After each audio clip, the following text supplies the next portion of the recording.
So 2021 December, I filed for divorce. I left with the kids. We fled to Cape Town, and I was expecting for as the father of the kids and also my ex-husband for him to find us. He never did that. Instead, he filed a high court application to bring us back here.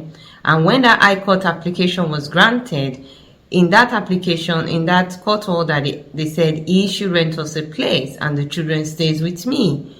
We got here, there was no place. Refused to rent us a place. We were on the street until strangers have to take us in. And the lady Michelle, she took us in. She doesn't even know us from anywhere. She took us in and won't accept it. Went and reported to the people she's renting from that there were too many people living there. They should send us out. Was stalking everybody, following Michelle everywhere.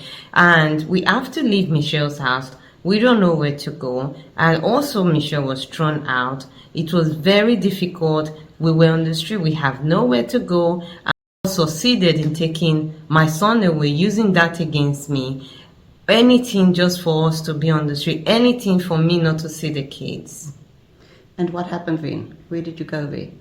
So from there, we have to go back to Cape Town again. They took us to Cape Town. We went to Cape Town.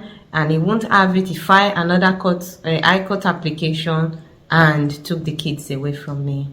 But that's now the one that they can't find. Yes. That's not on the system anyway. Yes. Okay. And what kind of things does he tell the children? So he tells the children that I'm very bad. I'm going to kill them. I'm going to behead them. I practice witchcraft. I'm evil. I'm a prostitute. I'm a drug addict. I sell drugs. That people don't like me. And every bad thing that he can find is telling the kids really, really horrible stuff. And because of that, my son is scared of me. He doesn't want to speak to me because he thinks I'm a killer. My son even told me, he said, don't come to the area because they're going to kill you. You're into drugs. I don't even smoke. I've never smoked. I hardly drink. And that is what he's telling people. He's even telling people that I've got disease. He's sharing the court documents everywhere to whoever cared to see. He's sharing all those documents and then even showing things to my son. And he's a minor.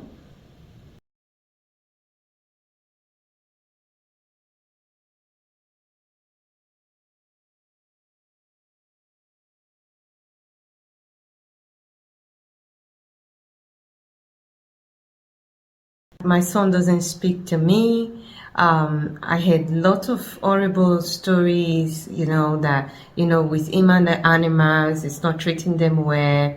He's kind of into himself. He doesn't want to mix up with other people. He's kind of being rebellious.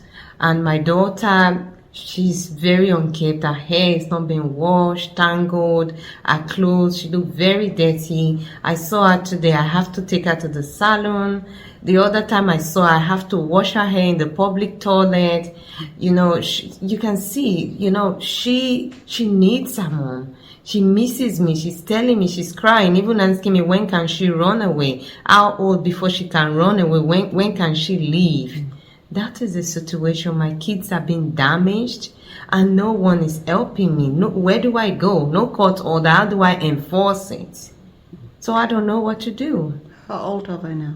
My daughter is 10 and my son is 13 going to 14. I don't even know the school he goes to. The teachers, I don't know. I don't know which class. Nothing. I have zero information. So he's now in high school? Yes. Yeah. And who looks after him when they He's a father. Yeah, no other person. They don't have help. No other. My daughter was even telling me. She said, "Mommy, we miss your food. We only eat two kinds of food now. A bread every day. Mommy, can you send food from Cape Town? That's it. I have to make spaghetti bolognese from all the way from Cape Town today. Bring for my daughter. That's how bad it is now."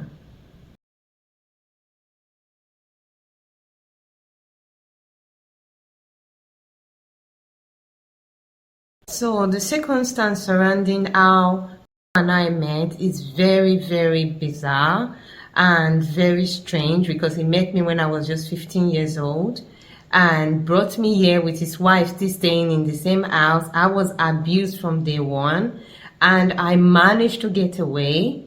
2021 was our freedom day, December 2021. We left, and all what they're saying is, oh, you can't keep the kids because one, you don't have a place, you don't have income. Where do they expect me to get money from when I've never worked? It took me at the age of 15. It brought me all the way to South Africa. And how do I get a job? I have no education, and they're using all that against me, and also accuse me of practicing witchcraft, accuse me of wearing wigs with different culture. How did that, for me as a mom to lose my kids because of that? He worked all his life. He has the money. I never worked. He took me at 15, and they expect me to just from nowhere get the money, rent this very nice place, and put the kids in there. For me, I feel it's an abuse on its own, and nobody want to listen to me. They know I won't be able to rent a place because I've tried it. They said you don't have fixed income, you don't have a job. And where do I start from? So they're using all that against me, and he's trying to close up everything and finalize the divorce, knowing that full well I won't be able to get a place, I won't be able to afford anything. They know what they're doing. And for me, I feel this is an abuse on its own. And what are you doing now? You're trying. How are you trying to get out of the situation? So now I'm just trying to see if I can study, if I can do something. I have no idea. I've got some skills of sewing. I'm seeing if I can teach people how to sew. I don't even have a proper bank account. It's really difficult. I can tell you now, it's extremely difficult. If I'm in my country, maybe. There I have family members, I have few friends, but here I have zero family. I'm living off anyone that can hear me, charity, people on the street who can hear me. That is how I'm surviving, I'm telling you basically. And they know with this situation I have now, they will use that against me and say the kids will never come to you. So basically, I won't have my kids, I won't be with them till, I don't know, they pass 18. Yeah.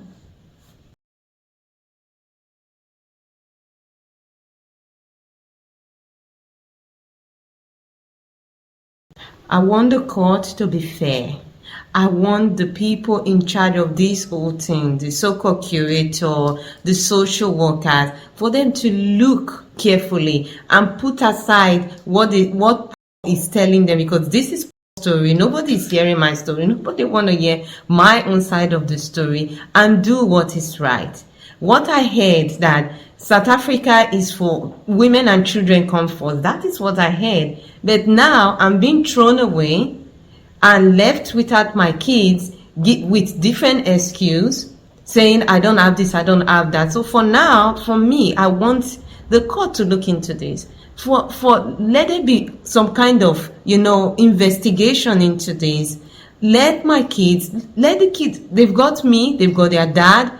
Let there be some kind of, let's share the kids. Let it be proper, like what I see that they normally do.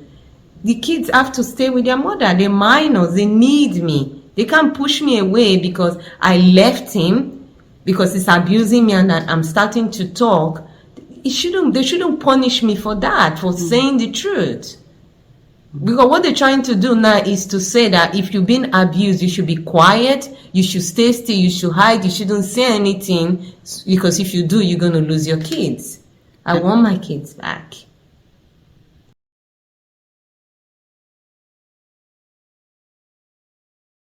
So what I want to see happen now, I want my kids back.